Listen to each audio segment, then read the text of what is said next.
Nuk ka ende asnjë gjurmë nga 30 vjeçari Jurgen Karaj, i cili prej 3 ditësh po kërkohet në lumin mat.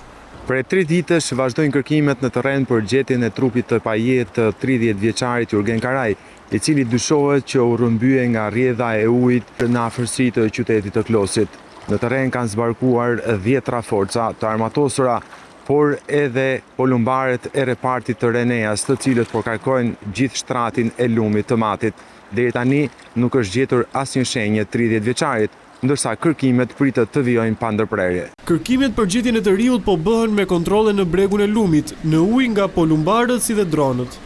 Operacioni po zhvillohet në një gjatësi prej 25 km nga vendi ku ka ndodhur aksidenti deri në hyrje të liçenit të Ulzës në fshatin Urak të Matit. Në terren janë mbi 300 forca të përbëra nga shërbimet zjarfikse të bashkive Mat e Klos, të forcave të armatosura, shërbimet e mbrojtjes civile e vullnetare. Prurjet e lumit të mat kanë rëndjeshëm, por është e vështirë gjetja e trupit për shkak të veshjeve tekstile apo mbeturinave të tjera që kanë ngecur në bimësi në anash lumit. Dyshohet se 30 vjeçari mund të jetë mbuluar edhe nga zhavori, çka e vështirëson akoma më shumë gjetjen e tij për shkak se uji është ende i turbullt.